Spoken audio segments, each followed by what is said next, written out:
Hey everyone, me Kevin here. In this video, we're going to talk about what the Federal Reserve says is the biggest risk to the housing market and what could potentially create a housing market crash. We're also going to break down what is not presently a risk for the real estate market, so that way we can get the perspective of the Federal Reserve and see what they think the biggest risk to the housing market is, and that way we can project when that risk might become most evident.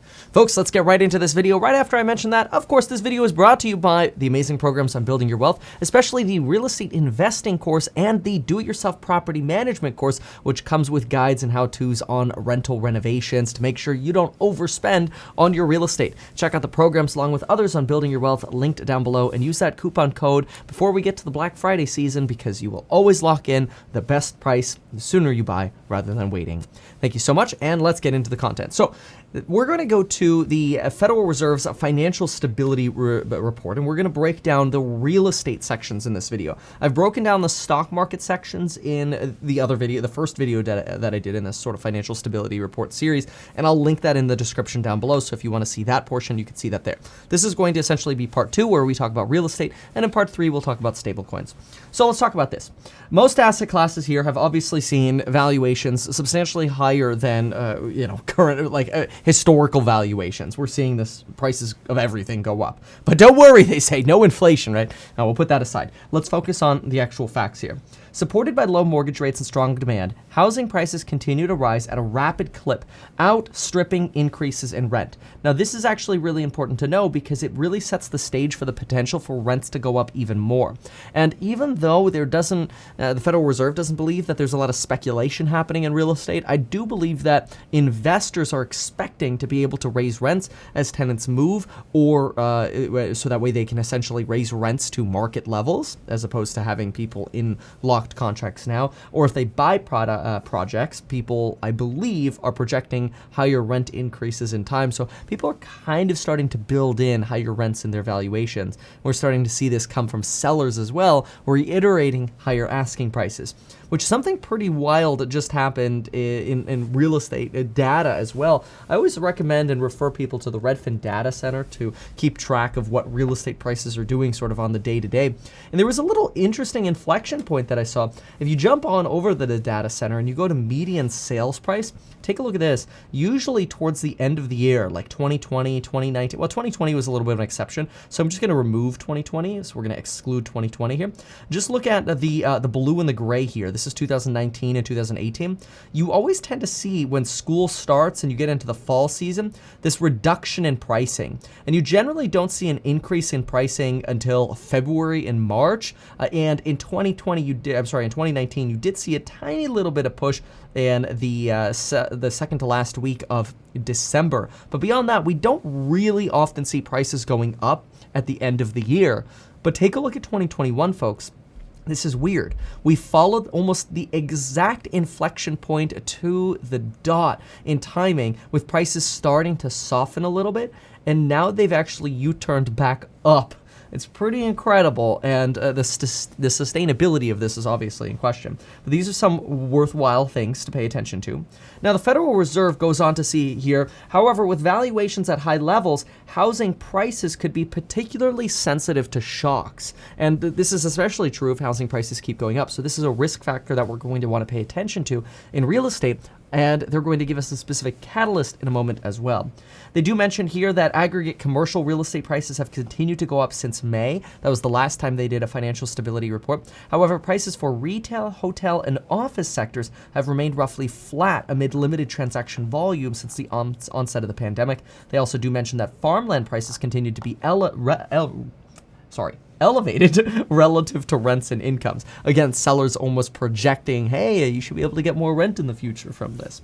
Now, let's keep going here to some of the core updates that they have on real estate. Here they mention housing prices continue to increase and valuations are high relative to history. But take a look at this. Price to rent ratios have been rising across geographically dispersed housing markets. And so really what they're saying is everywhere across the United States, this isn't just isolated to certain areas, we are seeing rents not catching up with home valuations. That home valuations are rapidly escaping rent levels. And that's what you see here. If you're at a level of 100 right here, that would mean that home prices are essentially par with rent prices. But now you're getting this insanity where housing prices are essentially growing exponentially and rent prices are barely growing. If anything, they're growing more linearly, probably somewhere around 5 to 8%, whereas housing prices have gone up 20 to 25% in many cases. So really the expectation here is that rent prices could continue to go up for the time being at a slower pace, but longer than housing prices go up. So we could actually see housing prices moderate at some point in the future, but rents continue to push up because of this sort of delay in how long it takes to actually get rents up.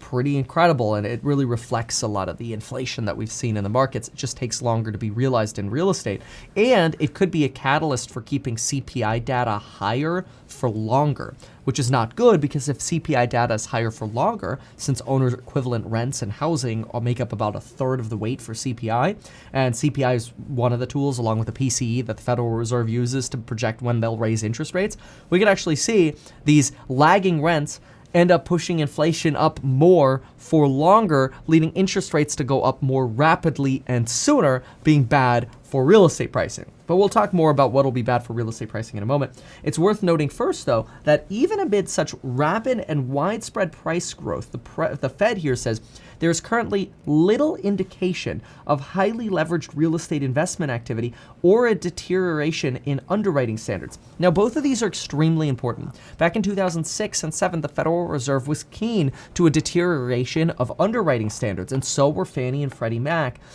Fannie Mae and Freddie Mac. But the problem was, with these companies is the private market just said, look, if you folks aren't going to compete, these government-sponsored entities aren't going to compete, we'll just give people subprime loans in the private market. We don't need Fannie and Freddie. So Fannie and Freddie really got squeezed out, even though they realized the loan quality that was happening in the market started rapidly deteriorating. I mean, dead people were getting loans. People were getting loans with stated income. It was a complete disaster. And that's one of the reasons we saw this massive real estate bubble in 2008 and this destruction of housing wealth. And there are a lot of people really comparing now to then, but I don't think they're realizing that the average credit score of somebody getting a mortgage these days is well over 750. They have very high incomes compared to their monthly payments. They have the ability to repay. Those particular words, their ability to repay, are very important because lenders have to prove that or be held liable for giving a loan to somebody who doesn't potentially have the ability to repay a 30-year loan over the lifetime of that loan. That was totally the opposite in 2006 and 2007. 6 and 2007, it was like, I don't really care if you have the ability to repay. I just want to make the loan, and you could just refinance in a few months. That doesn't fly anymore today. The neg-am and all that old stuff, that doesn't fly anymore today. So this is actually very, very important for the long-run health of the housing market to see and to keep an eye on, and that's deterioration of underwriting standards and speculation. And so far, at least, the Fed says they're not seeing that yet. Now, they're not necessarily the only experts in the real estate market, but I'm also not seeing that on the local level, and I would talk to other real estate agents and lenders that you know in your area and get a feel from them. What do they think?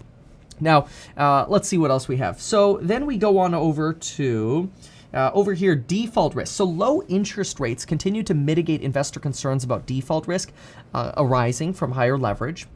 And where we do see some leverage going up, and then probably the highest area of leverage or debt risk right now is in leveraged loans, not particularly in housing loans like mortgages. Leveraged loans are basically subprime loans to businesses, and those are no bueno. We don't really want those.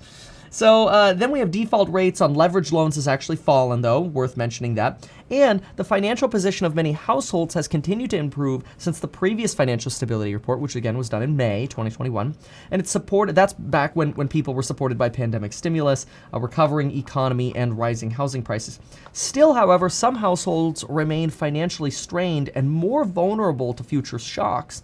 These vulnerabilities may be increased by the expansion the expiration of expanded unemployment programs, forbearance, and eviction moratoria, as well as potentially COVID coming back. So there are households that do have risk levels, and those are specifically the households that are relying on mortgage forbearance, although I personally believe there are a lot of people using mortgage forbearance that don't actually need it. It's kind of just like a free stimulus program. And that's not necessarily a bad thing. I mean, it's there. This is what we talked about. When these programs were created, we covered these forbearance programs very, very in depth. Now there are actually opportunities for folks in mortgage forbearance to request a 40-year mortgage. I might make a separate video on that. Let me know in the comments if you want that. But I actually think that's a phenomenal idea for people to be able to lower their housing payment and catch up over the long term on their owed money or owed payments that they didn't make during the 2020 to 2021 payment cycle. But anyway, continuing on here, household debt growth did pick up in the second quarter of this year. That's April, May, June.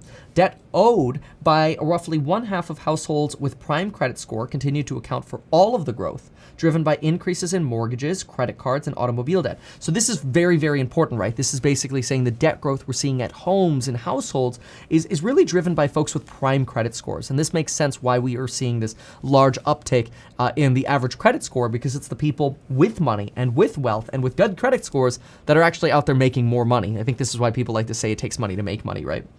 So the increase in mortgage and automobile debt reflects a surge in demand for housing and autos, as well as substantial price growth in these categories. Mortgage debt accounts for roughly 2/3 of household debt, with mortgage extensions skewed towards prime borrowers. Mortgage forbearance programs have helped reduce the effect of the pandemic on mortgage delinquencies. The share of mortgages that are either delinquent or in loss mitigation programs, including forbearance, was slightly above 4% in August of 2021, down from its peak at 8.9% in May 2020. So that's really good. Mortgage loss and mitigation delinquencies right here. This is kind of where you're seeing delinquencies, and being right above 4% right here in the delinquent or in loss mitigation. Well, the top one here is loss mitigation. The bottom one is and delinquent, and the bottom one is just delinquent. So delinquent means like you just stop paying, for example. Loss mitigation means you stop paying, but you're working with the bank, okay? So you're gonna have more people in the top line, less people in the bottom one who just aren't responding. But take a look at this. If you compare back to 2019, which 2019, that would be 20, this would be 19. 2019 would be right here. You look at 2019, and we're actually either at or lower in loss or delinquency status in the amount of people in these programs or having these issues than where we were in 2019. That's actually a really good thing. Also, borrowers who receive forbearance are definitely more likely to have been delinquent before the pandemic have lower incomes, and have subprime credit scores. So this is where the Federal Reserve is really going to talk about the risk factors with the mortgage forbearance program. And that's what we're going to talk about here as a potential risk factor for the housing market. And we'll talk about another big risk factor for the housing market as well. I do quickly want to again mention, though, that this video is brought to you by the programs on Building Your Wealth. Check those out down below. You get lifetime access to them. You get course member live streams with me. I analyze real estate deals. I also look at people's renovations, and we'll make recommendations on do this and not that, and determine is your deal a good deal or not if you end up buying a real estate deal. So if you're interested in housing, you want to learn more about the best way to shop for a mortgage, save money, or qualify for a mortgage, you want to learn all those tips and tricks, really check out the Zero to Millionaire course if you're trying to get started. It's a great way to make sure you get into real estate the proper way. Now, getting back to forbearance here, take a look at this. The Fed believes that borrowers exiting forbearance are expected to resume making their payments, and servicers are expected to be able to work with them to modify their mortgages to be attainable or payable, especially if it's resorting to like a 40-year mortgage, or if they needed to sell. The cool thing is, prices have gone up, right? So these borrowers should be in a higher equity position. It's not like they've been able to add on debt, because if you're in mortgage forbearance, you can't add on debt. So the cool thing is, if somebody's in mortgage forbearance, they're not adding on debt to their house, well, maybe through credit cards and other things, but they're not able to add household or like housing debt, mortgage debt, right? Or credit line or whatever. They can't add that. And home values have gone up, so they actually have that net worth in between there that should make them leave them insulated. But the question is, what if everybody sells that's in forbearance, right? Could that crash the market? Well, the Fed believes that as of September 21st, there were about 1.5 million properties in foreclosure. And the Fed believes that should all of these properties be put on the market simultaneously, an unlikely event, they say. Obviously, it's very unlikely that they would all come on the market at the same time. But even if they did, the Fed believes that would only add about 2 to 3 months of housing supply and not really dent the housing market substantially enough to cause a drop in overall home prices. I did think that was very interesting. 1.5 million properties, though, does represent, let's see, 1.5 divided by 7 that we're expecting. That would be an additional 1.5 million property sales because we usually sell about 7, but that could also offset some others. So let's say it's 1.5 million sales out of 8 million if that were to happen, right, in a year's time frame. That would be about 19% of additional supply, and I would expect that additional supply would be sort of spread out. And if anything, if 1.5 million new households just decided to sell, I would expect more that this would just soften the rate of real estate appreciation. And I actually agree with the Fed that I don't think that the forbearance is expiring and then people potentially selling, which I also don't think most of them will. But even if all of them decided to sell, I think it would happen in a spread out way over a year. And an 18% increase in supply could potentially be matched with an 18% decline in prices in theory, right? But there is so much demand that I would expect, if anything, it would probably just stop home price appreciation, and maybe potentially prices could fall somewhere around 5% or so, solely out of forbearances. I don't believe that this is going to be a big catalyst that is going to lead the market to sort of crash, but we can keep an eye on these forbearance folks. That's one of the nice things about watching data. So we can keep an eye on those. That is not as big of a catalyst that we want to pay attention to. Instead, though, we do have some risks here. Take a look at this. This is the real risk for the housing market. A steep rise in interest rates could lead to a large correction in prices of risky assets. Valuations of many assets have benefited from low interest rates and therefore may be susceptible to a spike in yields, especially if unaccompanied by an improvement in economic output. A range of financial intermediaries hold long-duration assets like long bonds, and they could suffer mark-to-market losses when interest rates go up.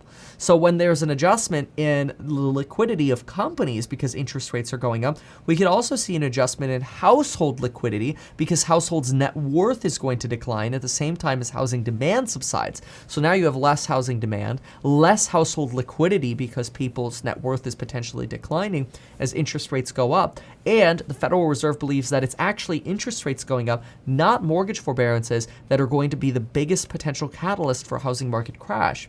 The resulting stresses may be especially pronounced for homeowners currently in mortgage forbearance or in the subprime and near-prime risk categories. This would be for individuals who have not yet made or committed to, let's say, a 40-year mortgage. That people in forbearance who don't get their act together before interest rates go up have a real risk of potentially having a default risk unless they've tied in some sort of fixed rate loan. So if you're in forbearance, get in a fixed rate loan as soon as possible. But more important, additionally here, the effect of a rise in interest rates on business borrowing costs would likely be amplified. So if all of a sudden you have stretched real estate valuations, companies losing liquidity because interest rates are going up and their sort of cash equivalents are losing value, treasury bonds, and and business borrowing costs are going up. Now you could be in a situation, and then of course you have Chinese real estate that also has stretched valuations. You could be in a situation where, interest rates going up, that's going to be the real potential market crash catalyst. And we know how much interest rates are going up. We've already been talking about this. We expect, this is the current expectation, that in the first half of 2022, we're probably going to stay at 0. In the second half of 2022, we'll probably go to 0.25 to 0.5, so a bump of about a quarter because we're at 0 to 0.25 right now. Let's go ahead and mark that to 0.25.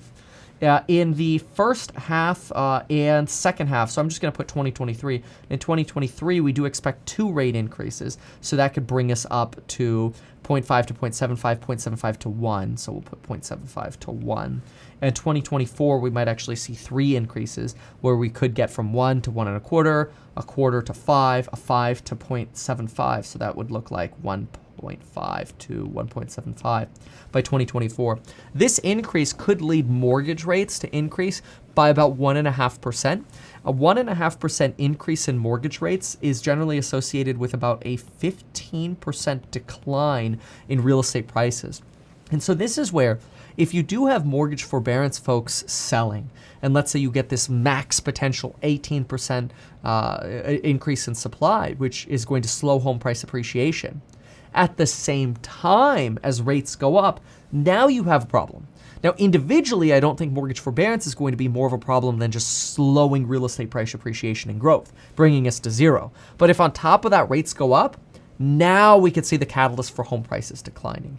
Personally, I don't recommend waiting for this to happen to buy because, well, then rates will be higher. And I think if you could find a really good deal in real estate, you should get it. But I do think that the Fed's right here. And I know that as, saying the words, the Fed is right, I get it. But I do think they're right. It's not just forbearances. It's going to be interest rates that's the bigger issue. And this gives you some insights into what the Fed believes. And if you found this helpful, consider sharing the video, subscribe, like, and check out the programs linked down below on building your wealth with real estate. Thanks so much for watching this update. I'm going to go look at a fixer-upper tomorrow. Thanks so much for watching, and we'll see you next time.